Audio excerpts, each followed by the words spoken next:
The views and opinions in the following program remain those of the producer, and in no way reflect the views and opinions of Medford Community Cablevision, its board of directors, management, or other affiliates.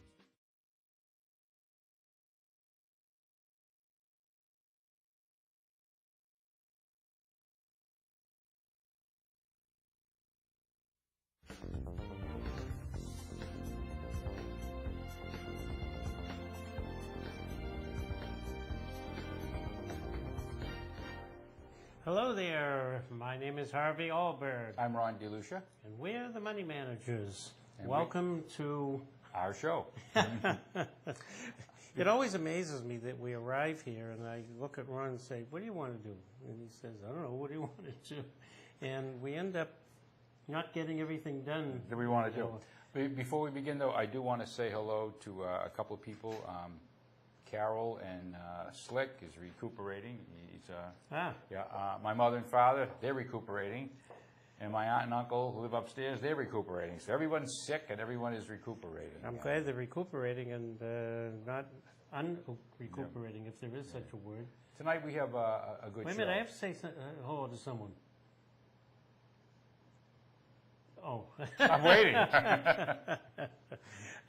As I said in the last show, my wife had her knee replaced, which is... she was trying to get her husband replaced, but she settled for a knee. The best she could do was a knee. And I don't know if I told you this, that I went on YouTube and saw the actual knee replacement operation. Holy smokes. There's power saws and a hammer and a chisel, and they're going away. It's no wonder people take so long to recover. And when he was a kid, he used to go to the meat packing store to watch him chop up cows and stuff.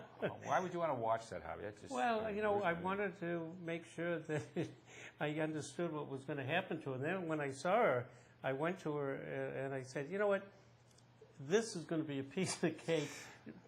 Don't even bother watching the thing on YouTube because it'll be like that.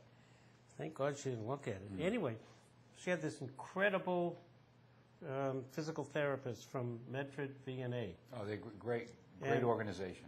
Great organization. Yeah, and Marianne Jaleo, you need to be congratulated because today you not only released my wife from further PT, but you said she doesn't even need a cane to walk around. It's astonishing what Marianne was able to accomplish in about a month. And truly, she is walking around without a cane. Well, it takes two. It takes a good therapist to help out, but it also takes a good patient. You know, you can go for all the therapy in the world, but if you don't work on it, you know. And she does. She does her exercises, and it's amazing. So if you need a good physical therapist, we'll see Marianne. Marianne Jaleo at Medford VNA. She's amazing, and don't hesitate to call. She's the best. Okay.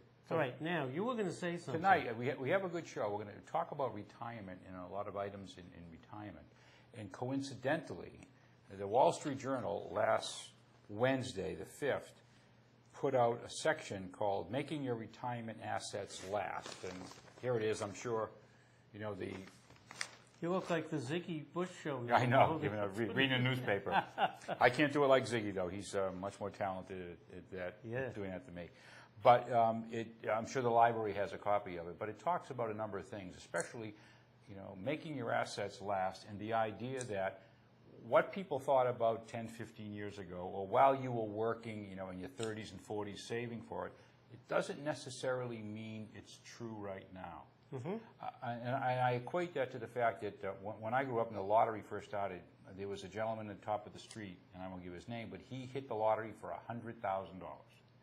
That was $10,000 a year. It doesn't seem like it's very much. And if you hit the lottery for $1 million when it first started, you got $50,000 a year, but they took taxes out. By the time you were done, it was about $28,000 a year. So that you know, people were thinking you hit the lottery, they quit their job. No, it's a good second job. You can quit maybe working nights if you have to do that. And by the way, the state really didn't give you $1 million. What the state did is they purchased an annuity And so, I don't know, maybe it cost them $600,000, whatever it was. The actuaries do all that work. So it eventually built up so that the value ended up being 20 years times 50,000. But it didn't cost the state $1 million. You need to remember that that's how the state's going to make money. That's why I'm in favor of the lottery. There should be more lotteries. There should be lotteries for everything because it gets tax revenue for people who normally wouldn't pay taxes. Yeah. Unfortunately, that's the way some people have a gambling problem, but it seems that more casinos are being built by more states, and we're going to build 3 of them. And it's funny how people don't have money for taxes, but they seem to have money for gambling. You know, people have money for the things that they enjoy, and I've told this story before. I remember when I first started out in the insurance business, I went to visit these people, and they needed to upgrade their life insurance, and so I showed them what they could do, and the guy said, well, you know what, I don't think we can afford it. Meanwhile, they were both chain smoking in front of the cigarettes would have paid for 2 policies, never mind one. Plus a vacation, probably, too. Yeah, but they would have preferred to smoke, which of course was going to hasten their demise, and not have the life insurance. And then he said, well, you know what, she can bury me in the backyard. That's good. Yeah. Well, most people don't understand investing and the ins and outs and what really happens. In the Wall Street Journal, they did have some things here, and they have 4 questions that they picked out of a survey that they did for a few thousand people, and the results were dismal. Less than half the people even got the right answer or close to the right answer. That's amazing because, as you know, before we started the show, I looked at them, got 4 for 4, I might add. But oh, the answers are there too, so I don't know. But the point, I thought that, wow, those are really simple. But it is astonishing that part of it is because people don't speak that language. There is a different language, a different understanding in our business than there is in everyday life, and a lot of people just choose not to learn that language. Yeah. Well, I think it's part of it, and the other thing is I think people are just, on the whole, less educated about a number of things that I think we grew up with. For example, if you talk civics to people and how the actual government works, people don't understand it. They don't understand where the laws come from, how the laws process through, what the responsibilities of the 3 distinct branches of the government are. And then one of the problems we're having with our government right now is the branches aren't working the way they're supposed to. I mean, and they keep blaming each other for not doing what really they were supposed to be doing. We're supposed to have a budget. It's law. There hasn't been a budget approved by the Senate in the last 3 years. It's against the law. But don't forget, they also had the thing where they could profit by insider information. Yes. And Scott Brown was instrumental in getting legislation through to stop that. So you could get a senator who knew that Boeing was going to get a contract for 100 jets. He could go out immediately and buy Boeing stock and have it go up and make a killing. And then run back in and vote for it. And then you vote for it. And if we did that, it would be called insider trading, and we could go to jail. Mm-hmm. And how about their health care? They got the best health care in the world. They don't have the system that it's all forced upon us. They have their own health care system. And they don't have to go along with Social Security because they have their own retirement plan that I wish all of us could have. These are people who are supposed to work for us. It seems that we're working for them. That's right. Anyways, let me read these questions one at a time. Certainly. And I'll give you, it's multiple choice, so I'll give you a chance to think about it, and then we'll discuss it. Okay, number 1. The benefits of owning investments that are diversified is that, 1, it reduces risk, increases return, that's 2, or 3, reduces tax liability. The benefit of owning investments that are diversified is that reduces risk, increases return, or reduces tax liability. Now listen, I don't want to insult anybody's intelligence, but some people out there don't know what it means to be diversified. Hey, Harvey, we have a phone call. All right, we'll do this answer, Dan, and we'll take it as soon as we're done with this answer. Okay? Yeah, maybe you want to take the phone call? No, let's just do the answer, then maybe... Okay, I just wanted you to know that diversification simply is you don't have all your eggs in one basket. That's one way of putting it. But you may be in small companies, medium companies, larger companies, domestic companies, foreign companies, gold, oil, etc. You're not just in one thing. So if one thing collapses, the other thing. That's correct. Okay. So the correct answer was 1, reduces risk. Only 56% of all the people understood that. That's amazing. Okay, if we have a phone call. Yes, caller, can we help you? Hi, Ron and Harvey. Who's that? It's a local haunt. This is a hot question. Yes, caller, what can we do? I am old, and it's too late for me to diversify or change my 401 that I rolled over into the bank. Now that the bank is going to start charging me instead of giving me interest, it's so low, is there anything I can do without risking the money? Okay, first of all, why did you roll over your money into the bank? Because at the time, the interest rate was like 12%. Oh, so you did it quite a while ago then. Yes, I said I was old. Yeah, you didn't say senile. She must be older than she sounds. Oh, yeah, she is. Yeah, not as old as Ron, though. Well, the problem that you have now is there aren't many things that are going to, well, there's nothing that I know that's going to play close to that, and there aren't many things that you have a good choice at to retire right now. Are you going to retire within the next year or two? It depends on my boss.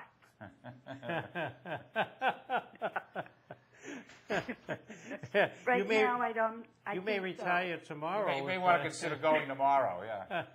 You know, the thing is that there are some products out there, and I hesitate to be specific because I don't want to mislead people. Somebody's going to say, that's what I need. No, you need more information. But there are some products out there that will allow you to maybe have the upside of the stock market without the risk of the downside. But keep in mind, my favorite expression, there is no free lunch in America. And that means that if you're going to get an opportunity to be in just the upside without any risk for the downside, there's a cost. What's the cost? What price do you have to pay for that? Some people say, wow, that's no price at all. I'll pay that in a second. Other people will say, no, thank you. So the answer to the question is yes, there are solutions to that, and no, I'm not going to tell you. You really should sit down with someone and talk to them about it, especially at your advanced age, because you don't have a length of time to correct any mistakes that you may make. Yes. Well, if my boss lives long enough, maybe I'll have to discuss it with him. Thank you for calling, Carol. I will. Thank you, Mr. Delucia, Mr. Alberg. I appreciate your show. Yes, certainly, and thank you for the soft serve ice cream bag that you sent me. I hope you enjoyed them, Harvey. Thanks, Carol. Good night. Thanks, Carol. She's great. Okay, so Carol's worked with us for years. And she's terrific. Now,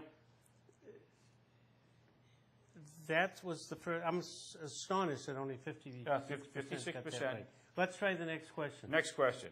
Ooh, this is good. A young investor. You do remember when that was you, right? I thought you were referring to me. Willing to take moderate risk for above-average growth. Okay, moderate risk for above-average growth. Would be most interested in. Now, so he has a definite plan. Yep. He wants to take moderate risk, doesn't want to risk too much, but he wants better than average growth. Yes. Would you get treasury bills, money market mutual funds, or a balanced stock fund? Treasury bills, money market mutual funds, or a balanced stock fund? And the answer is? Tree. Balanced stock fund. Now, would you like me to explain what a balanced stock fund is? Yes, Harvey, I would. And I didn't even read that. Oh. It just goes to show you. Yes, it does. I'm not sure what it shows you, but a balanced fund usually consists of stocks, bonds, and money instruments. The percentage of each is determined by the managers of the fund, sometimes on a daily basis, where they'll get together and say, you know what, I think the market's going to be down today. Let's have 30% of the asset in stocks. Let's put 40% in bonds. And because we're really not sure what's going on in the rest of the markets, let's put another 30% in cash. The next day, they may switch it. So they're always massaging how those sub-accounts in a balanced fund are allocated to give you the highest return with the least amount of risk. That does not mean that a balanced fund can't lose money. It can. But it's less likely to be as volatile as some of the other funds. Well, what a balanced fund is supposed to be more for the person who doesn't want a lot of risk, who wants to have a steady return, rather than do this. You have the big highs or the big lows. You don't want the swing. And that's the managers with an S at the end job, is to do exactly what Ron said. Doesn't always work out, and I always have to be careful, mostly because my compliance officer gets to watch all of our shows afterwards, and poor person. Oh my God, she'll cut my head off if we ever mislead people. You just have to understand that any fund has risk. There's always risk. Even a money fund, just a money market fund. What if the money market has an interest rate of 3%? It's kind of long-termish, and interest rate go to 4. So you had a little bit of a risk, because you wanted to sell the fund the next day. Well, somebody else can buy the fund at 4%. You only get 3%. And maybe your fund didn't catch up. There's a lot of ingredients to the risk. So there's no such thing as risk-free. You go out and get a CD, a 3-year CD. Well, there's no risk there, right? Oh, plenty of risk. Of course there's plenty of risk. What if you get a CD at 1% like they are now, Yep. and all of a sudden interest rates go up to 5%? You, in a sense, You've lost are losing money because you could invest it at the 5% and not the 3%. And Harvey made a good point about the managers, because just because the fund says it's balanced, that doesn't mean it's the way you want it to be. Because even these fund managers, they can decide what they want to do, and they take gambles a lot of time because they want to be at the top of their list of all the 400 funds that are all balanced funds. They want to be up top, so they take risks at times, and sometimes they pan out, and sometimes they don't. And just because a fund did good the last 2 or 3 years doesn't mean it's going to go forward and be good in the next couple of years. There is no guarantee when you invest. Even if you bought a house, an investment. Look what happened the last couple of years with housing. Yep. There is nothing. And it always struck me as, people talk about gold. Well, I guess, I don't have any jewelry. And I don't understand it. So why is gold even worth anything more than, copper or more than anything else? I guess it's because there's people want gold or diamonds. What's so special about that? I mean, I can't tell them from cubic zirconium. What's the difference? Yeah, but the women in our lives, they could explain it to us. I could explain a lot about my life, I guess.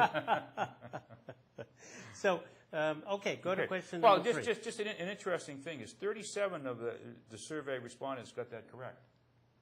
37%. Wow. Yeah. Okay. Question number, as we say in Medford, 3. The main advantage of a 401k plan is that, 1, provides a high rate of return with little risk. 2, allows you to shelter retirement savings from taxation. Or 3, provides a well-diversified mix of investment assets.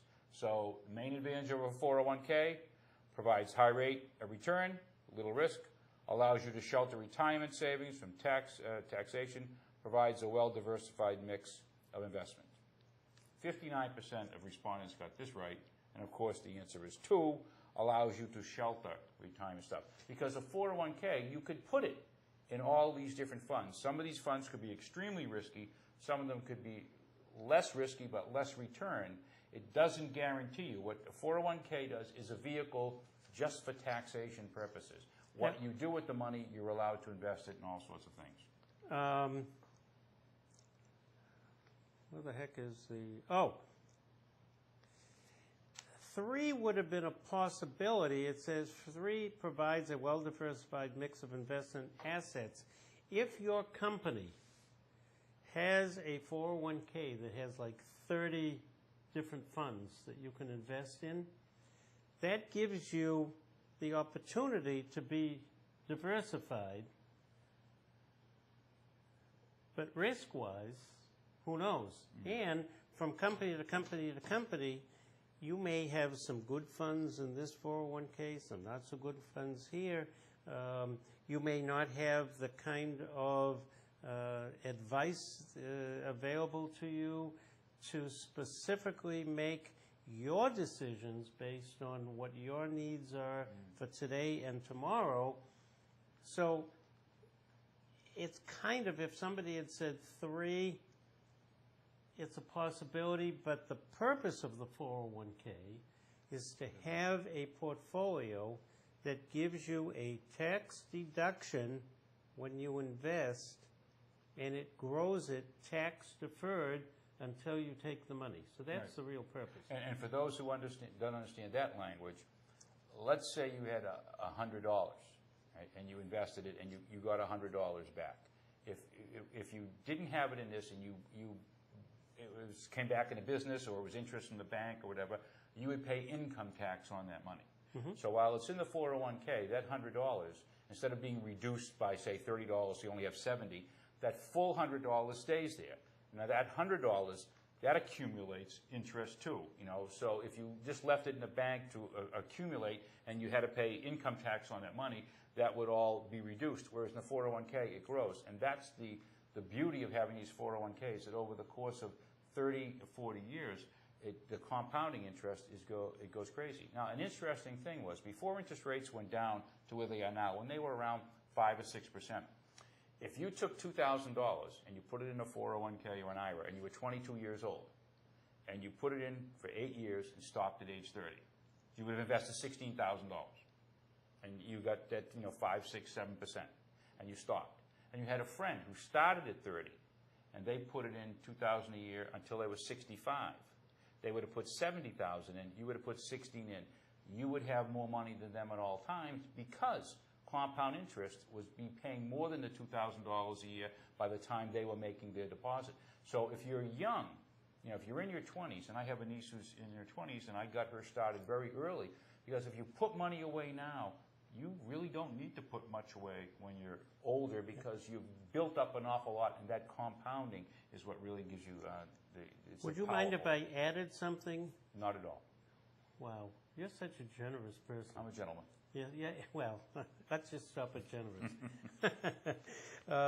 There's a new law that states that now the 401ks have to disclose the expenses. Oh, the fees and all the things that no one really knew what they were Nobody paying. knew. I remember having an argument with it was a potential client. I guess they didn't want me to tell them the truth. They said their 401k was free, that their company paid everything. I said, no, don't you understand? Here we go with there's no free lunch in America again. There are fees to each fund. There are fees to set things up and so forth. Well, they disputed it, and they didn't want to talk to me anymore. That's fine. You got them upset because you told them something they didn't want to hear. That is correct. correct. The truth. We run into that a lot. People have a certain belief that they want, or they think they've done the right thing, or they don't want to find out they've made a mistake, or it's not what they think it was. And you know what? We are bound by law. We have a fiduciary responsibility to tell the truth. And if you don't like the truth, that is not my problem. That is your problem. Because if you're investing based on a non-truth, eventually it's going to blow up on you. So anyway, now the statements are coming out with the expenses, and people had no idea. And I can't remember specifically what the numbers are. I read I don't know, about a month ago, it was a chart where it showed expenses and how much that would mean to somebody over a 10 period years of time. or 20 years. Yeah, and it was a lot of money, and people didn't realize that. So just know, that doesn't mean the 401ks are a bad thing. They can be a great thing, particularly if your employer is contributing percentage into it. It's free money. Let's say you have an employer who says, we'll match up to 4%. And, it's hard to find that. So that means if you put 4% of your income in, they'll add 4% to it. You just made 100%. 100% your money that first year. Yeah. What a great thing to do. Now, you want to try and struggle if you have to get that matching completely. If you can't go above it, that's okay. But that matching part, if you have an employee do that's powerful. That's wonderful. Yeah. And just because you have a 401k, it doesn't mean that it's a good 401k. And that's the problem. That companies don't provide financial planners to help you make the decision as to where the money goes. There may be just a secretary or a plan that they have is, this is what the average person does, and they throw you in this fund, this fund, this fund, this fund, and it's a catch-all for everything. And that's why I think since the beginning of the show I've always said, you need to sit down and talk to somebody. Talk to somebody who really understands stuff and maybe has no relation at all to your 401k, is not going to make a penny if you put it in this fund or put it in that fund, but just helps you out.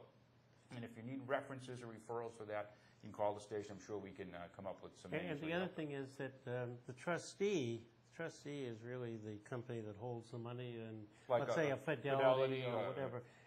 You can always call them and say, look, I need a half an hour of your time. I need to tell you about me, what I'm trying to accomplish, and I want you to tell me what I should do, because those people are qualified to do that, and you can insist on it. Look at, you're getting paid to do this. Do it, and they'll do it. They're pretty good at it. A lot of these companies are pretty good at it. And I said something that I want to qualify a minute ago. I said if you put in 4%, your company puts in 4%, you made 100%. That's before your investment. You could still lose it, but at least you made 100% in terms of how much money you can invest. Instead of $40, now you're investing $80. Well, when I started teaching, we have something called the 403B. It's like a 401k. It's a forerunner. Yeah, sometimes called a tax-sheltered annuity. And I started that with $10 a month. Now, $10 a month is nothing, but when I started teaching, I mean, we were still on the gold standard, so it didn't matter. But I was lucky enough that I had parents who trained me to save. And my mother's a wonderful manager of money, and my mother and father, we had savings stamps.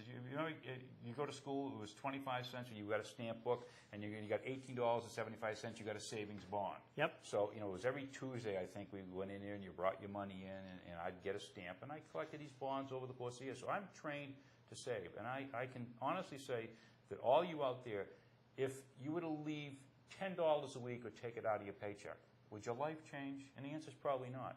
Well, start doing that. Start doing that and do something with it, because it'll get you in the habit of savings. Because if you believe Social Security and the government and everything else are going to take care of you when you get older, then I think you better start worrying, because what's coming down the pike is going to be a complete change, I think, in the way this country is run and the way this country takes care of people. I don't know where all this money's going to come from. I think we're headed for some serious bad times. Can I add something to the savings thing? I actually did my grocery shopping a couple of weeks ago based on sales coupons. The fact that every night before I go to sleep, I take all the change out of my pocket and I put it in a pile. When the pile gets big enough, I put it into a plastic baggie, sometimes a large plastic baggie. And he has a front-end loader coming. And I go to, in this case, Stop and Shop. They have one of those machines. Oh, yeah. Okay. You pour. Do they charge you for that? No. You pour them as long as you get a Stop and Shop card, that you'll shop there. It's free. Okay. So the first time I did it, I was astonished. It was over $200 in change. I had been saving this stuff up for quite a while. So the next time I did it, I didn't need much, thank God, at that time, but I noticed that I was accumulating some change. I threw it in a little baggie, went there. I asked my stepson before I left, how much do you think is in this baggie? He said 14-something. And his wife said 12-something. Well, it turned out it was $28.47. Just from every night putting the change aside and not putting it back in my pocket the next day. So, you know, there's a lot of ways. A lot of tricks, a lot of things that you can use. Yeah, I mean, you know. We used to talk about smoking. Remember, we used to talk about smoking? Hey, stop smoking, take your money and put it in a jar in your bureau. Yeah. And in 6 months' time, go on vacation because you've saved enough money to go to Aruba. Yeah, what's a pack of cigarettes cost? I don't know, $7 or $8 now, I think. Yeah, so if you smoke a pack a day, that's almost $50 a week. $50 a week is $2,500 a year. You notice how quick I'm doing this? I'm amazed.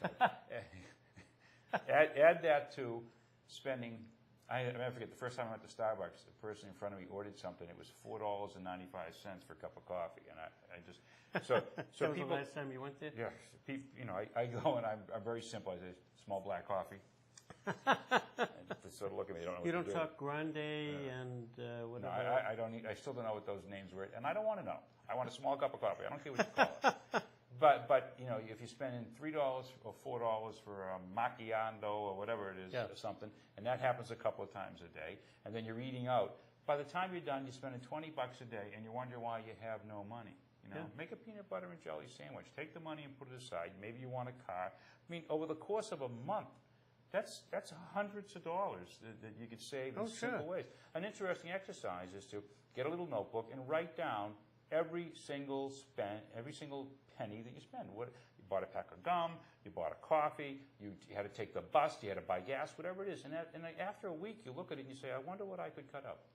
If you could save, let's say you save $5 a week. I'm sorry, $5 a day. A lot of people could save $5 a day. That's that cup of coffee at Starbucks. Yep. $5 a day. There's 365 days in a year. That's about what, $1,700 or something? $1,700. It's a lot of money. So, I mean, never mind. Let's go on to the next question. Don't get me started, Ron Delucia. Okay. Question number 4, and this is the last one. 44% answered correctly. This is interesting. 60% with stocks or mutual funds answered correctly, and 36% without them answered incorrectly. Really? Okay. So to ensure that some of your retirement savings will not be subject to income tax upon withdrawal, you have to contribute to, which means to make sure your retirement savings will not be subject to income tax upon withdrawal. When you take it out, you pay no taxes. You have to contribute to a traditional IRA or individual retirement account, a Roth IRA, or a 401k plan. Ooh. Up the back. Harvey. Okay, you have to understand that a Roth IRA is tax-free. And the reason it's tax-free is because the money is after-tax money. You've already paid the tax on it. So you're putting clean money into this account, and then it is going to grow tax-free. And when you take it out, you don't have to pay the tax. Now, people say, should I have a Roth IRA? Should I have a regular IRA? And there are pros and cons with as with everything, because we don't know what the future is going to hold. We don't know what tax rates are going to be. You could take a regular IRA and save the taxes now, but tax rate 10 years from now could be 90%. And basically, you're lost. Or it could be the opposite. A lot of it depends on what your income bracket is right now. Sure. If you need the tax deduction now, do an IRA, a traditional IRA. If you don't need the tax deduction, do a Roth. And some companies now, because it's a new thing, you can split up your 401k into traditional or tax deductible and Roth, which is after-tax money. So you can begin to blend the two if you're not sure. So there's a lot of ways, but you've got to know that these things exist. And it gives you two pools to pull from. Right. And a Roth IRA and a 401k, they're not subject to the same rules as regular IRAs. You don't have to pull the money out at 70 and a half for That's Roth. correct. You can leave it later. So if you have a regular IRA and a Roth IRA, you can set it up so the regular IRA runs out, say, at 70, and a Roth can start after 70 if you want and go on. But the idea is to have two different pools that have two different sets of rules, so you can see when you need money which one you should take it from. And that's the hedge. That's the hedge against That's being diversified, and that's exactly. All right. Speaking of IRAs, people eventually have to take a minimum distribution from their traditional IRA. Now, what is a minimum distribution, and how's that set up? And what I are the thought rules you would behind it? never ask. This has been a paid political announcement by the money manager. See, the government, can you believe this? They actually want their taxes. They want you to pay the taxes on this money that they have given you a deduction on all these years. Well, they're not going to wait till you're 95 years old to get it. So they said, you have to start taking this money by age 70 and a half. To be more specific, by April 1st of the year after your 70 and a half birthday. You know, it seems really simple to me if they said, you got to take it out by 70 and a half. Yeah. Now they confuse it again by putting the extra thing in it. Now let me confuse it more, if you don't mind. Let's assume you reach 70 and a half in August. Well, you've reached 70 and a half, right? But you don't have to take it out until April 1st of 2013. The next year. Right. But if you wait till then, you have to take two distributions. One for this year because you reached age 70 and a half, and one for next year. Now, if you don't take out all the money, what happens? You pay a penalty. A very serious penalty. 50% of what you didn't take. So I think this was purposely set up to catch people. So instead of taking, should have taken $10,000 2 years in a row. You didn't say, oops, you have a $5,000 penalty. Yeah. So let's start with the minimum distribution. Okay. At age 70 and a half, or April 1st of, never mind that. At age 70 and a half, let's assume you have $100,000. You then take, these are arbitrary numbers, the number 27.4 and divide it into 100,000. Is that 27.4 your life expectancy No. after that? Used to be a life expectancy. It was just straight life expectancy tables, and what happened was people were really required to take more money out than, because the life expectancy wasn't that, at age 70, you might have a life expectancy of 10 years. Well, you'd have to take 10% out. So they redid it. They call it a life expectancy table, but not really. But somebody who's 70 and a half certainly doesn't have a statistical life expectancy of 97. No, there's no way. So you divide it by 27. It comes out to a little less than 4%.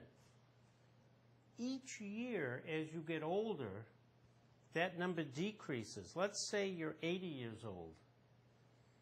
The divisor then is 18.7. So you divide 18.7 into, let's say you still had 100,000. That's going to be more than 4%. It's probably more than 5%. Is it not? It is. You're the math guy. It is, a little more than 5%. It's more than 5%.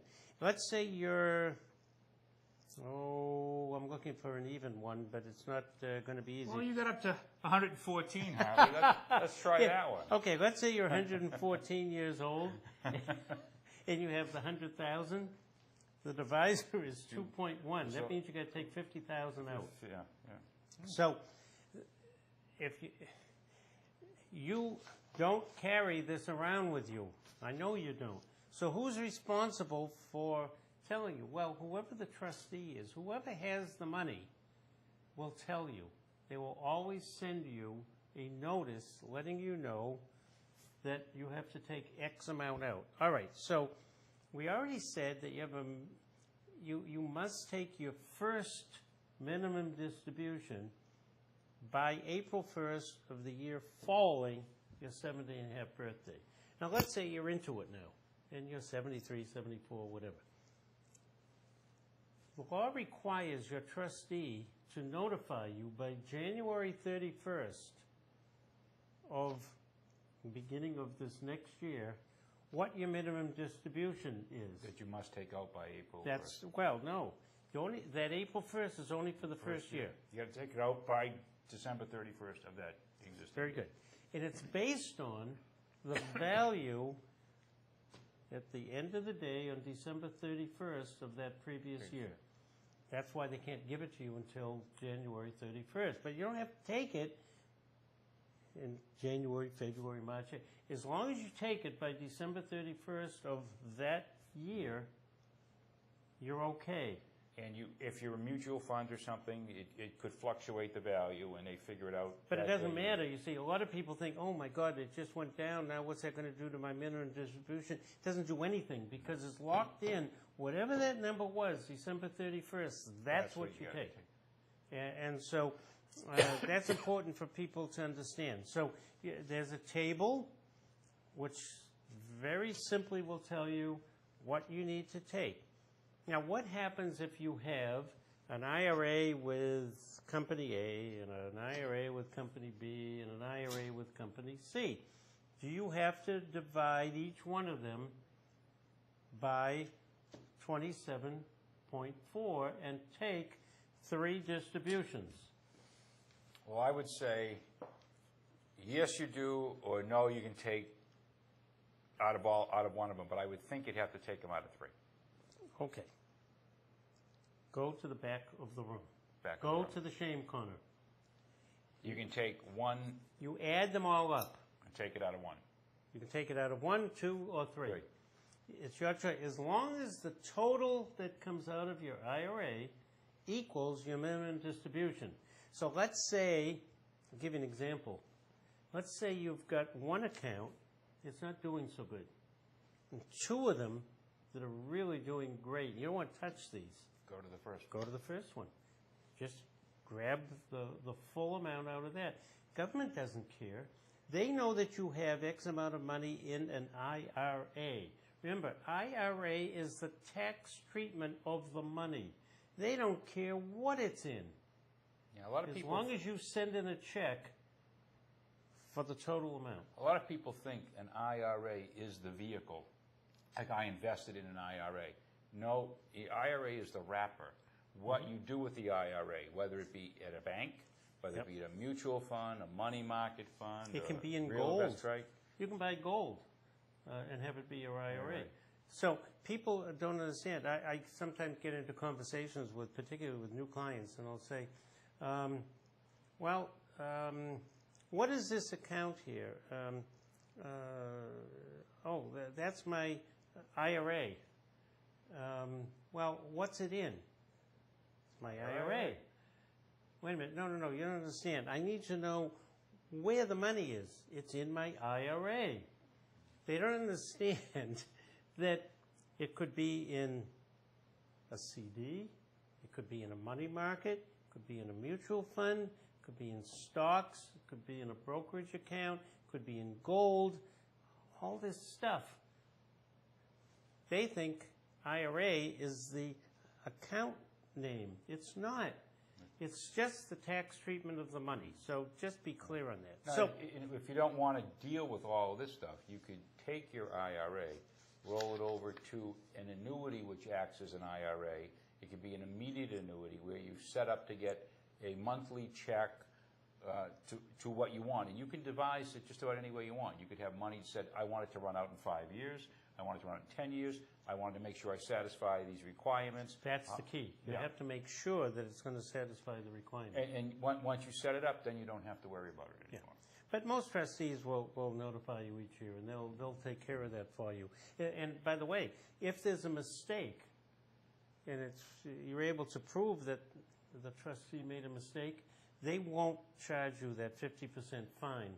You just have to prove it. And I actually had that happen with a client once where a very well-known mutual fund company that will go unnamed messed up. They sent the W-2s and they said that this was not taxable.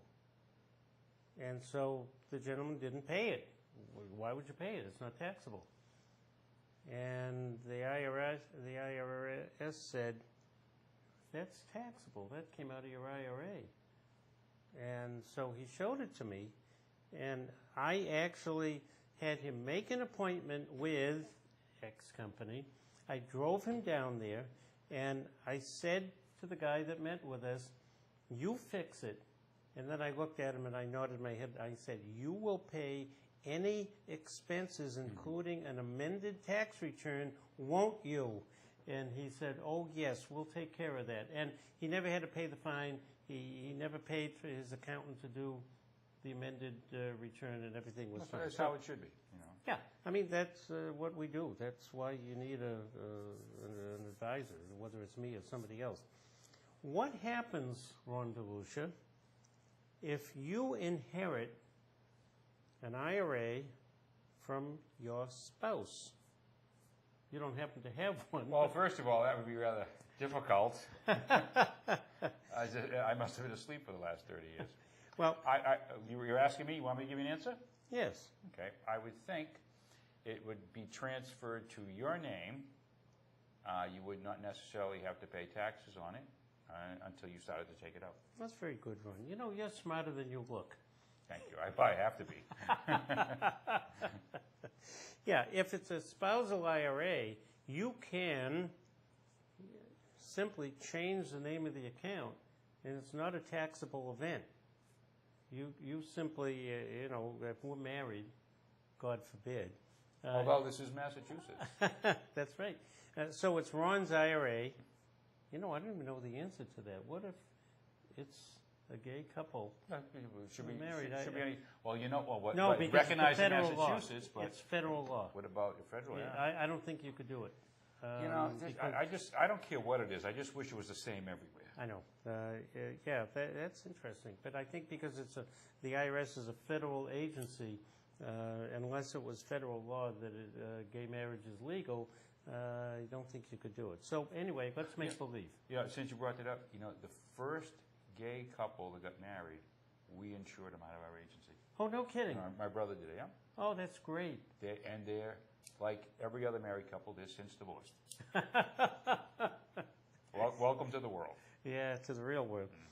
So, essentially, if Ron passed away and I inherited the IRA and I was his spouse, then I would simply make it my IRA.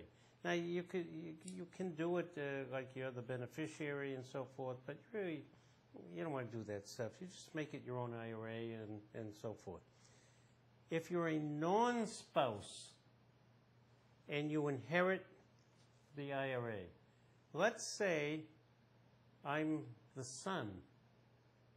I'm Ron's son, which is plausible since you look a lot older than I do.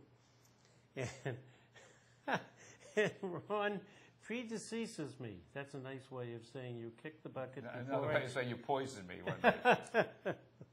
Well, and let's say you were already taking minimum distributions. What do I do? What do you do? I would think if you started with minimum distributions, you would have to continue under the old person's age. That is correct. So if you inherit a non-spousal IRA, it becomes what's called an inheritance IRA. And the rules are a little bit different. There are certain things you can't mess with, one of which is the minimum distribution. If you have not started the distribution yet, I have to take the distribution based on your age, not mine. So it's really always yours, unless I want to take the whole thing and pay the big tax. Pay it all at once. Yeah. Now, there's also, it gets a little crazy, but there's a 5-year period that... you don't have to take it.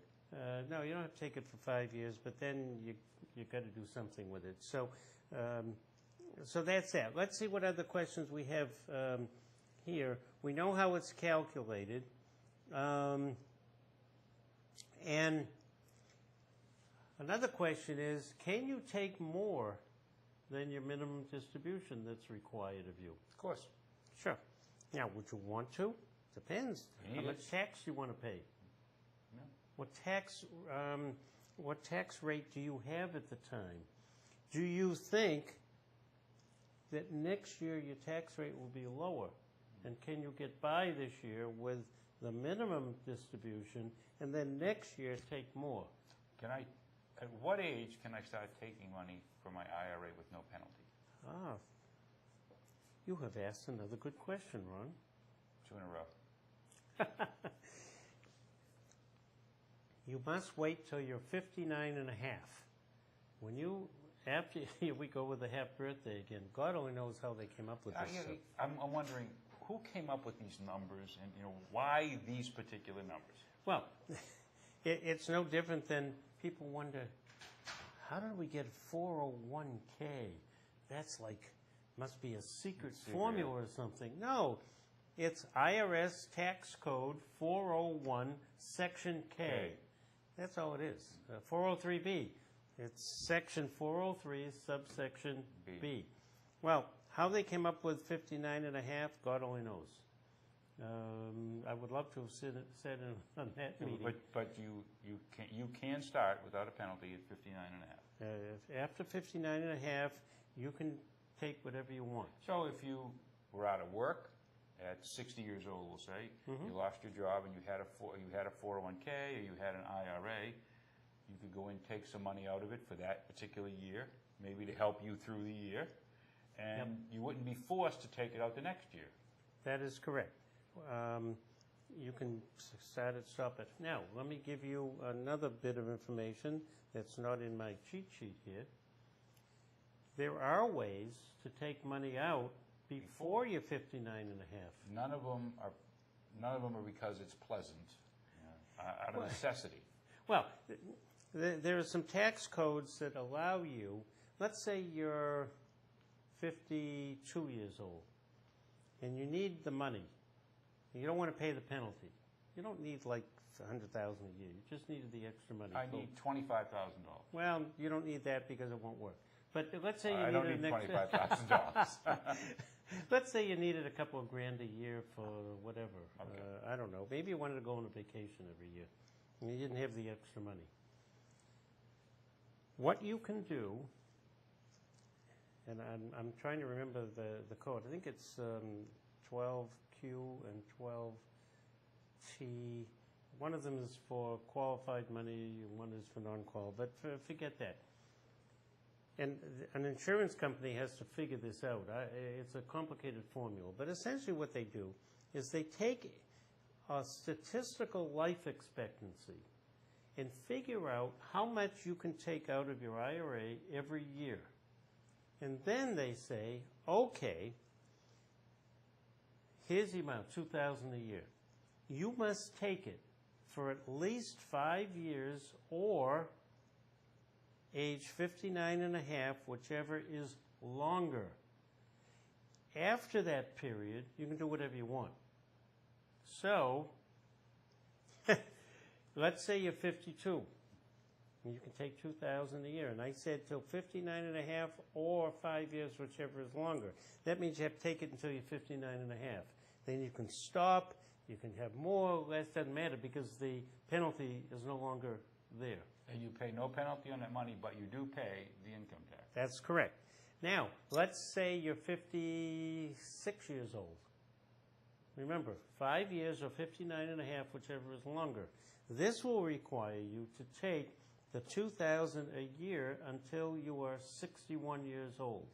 5 years plus 56 is 61, then you can stop. So the 59 and a half is no longer a number, it's 61. Right. So there are ways around it. I mean, most people wouldn't know that, but you know what we use that for sometimes is people who need life insurance in later years, they may be retiring and they want to insure their pension. We call it maximizing the pension, but a lot of teachers do it. State workers do it. Yeah, and so they're looking for, well, where am I going to get the money to do this right now? Because, for whatever reason, they can't. Sometimes we use that rule and start to take from their retirement account that money, and they don't have to pay the penalty, to pay for the insurance premium, and that works out pretty well. It really depends on what the situation is. So there are reasons that you would use it. And you can get money out if you wanted to take out a bunch of money. If you wanted to take out $20,000, if you needed $20,000, you want to take out $40,000 because you pay a 50% penalty, right? That is correct. To take money out, but you pay taxes on the full $40,000, even though you only got 20. Now, very bad deal. Don't do it. there is another thing you could do, which I absolutely, positively advise against. Let's say you needed $40,000, and you've got a $100,000 IRA, and it's sitting here. So what you do is say, you know what, I'm going to do a partial rollover, a 60-day rollover from my IRA. Very, very dangerous. Very dangerous. But people do it. You withdraw $40,000, and you say, this is going to be a 60-day rollover. As long as you put that money back, within that 60-day period, you don't have to pay the tax or the penalty. However, most people who need $40,000 aren't going to pay it back. no, because they don't have the $40,000. Please don't do that unless you sit down with somebody and really be sure. Life-threatening thing. So if you took the 40 out, you didn't pay it back, you would then have to pay $20,000 in penalty plus income tax on the $40,000. That is correct. Good work, Ron. Don't do it. No, but I'm just saying that that's what people have done, and you shouldn't be doing it. So I think, for the most part, we've covered the IRA rules. There's a lot more rules, but, we could be here forever. We've only got a couple of minutes left for the show. Can I make a comment about something? Every week I keep reading the Medford Patch. And I got to tell you, this controversy about the bus going to Minuteman Tech, I can understand how people are upset. They had transportation. Now, apparently the resolution of it is there's going to be a bus, but it's going to take the Medford kids who go to Minuteman Tech an hour early to drop them off, and then go and pick up the Medford kids, bring them to school. So there must be some sort of savings for the money to do it. Exactly. They're saving a bus. And at the end of the day, they'll do the Medford kids, and then they'll run out to Lexington, pick up the kids from Minuteman Tech, and bring them home. So it's an hour early, an hour late. Well, somebody did a post on there that I thought was so stupid. Well, the kids are going to be so tired that they got to spend an extra day. And then somebody else wrote, well, let them do homework for that hour. And then somebody else wrote, well, maybe they could do an extracurricular activity. Oh, but they're going to be so tired. You know what? Send your kid to bed an hour early if that's the case. And I got to tell you, my kid went to, God love her, she went to Phillips Andover. I dropped her off at 8 in the morning. I picked her up at 9 at night. She went to classes till 1 in the afternoon. They had to play some intramural sport in the afternoon. Classes resumed about 4:30, 5 o'clock. Then at 7 o'clock, she went to the library and started her homework. I'd pick her up at 9. She'd come home and spend another 2 hours on her homework. But you know what? Whoever it is that's afraid your kid's going to be tired because they have to stay an extra hour, I'm going to tell you right now, my kid got into all 8 colleges that she applied to and graduated cum laude from one of the best colleges in the country, and she said it was a cakewalk because of what she did in high school. You tell your kid, get up early in the morning, stay late, get your work done, and you'll be successful. We're out of time. And on that note, I'm Harvey Alberg. I'm Ron Delucia. We're the Money Managers, and we'll see you next month. Goodbye. Bye-bye.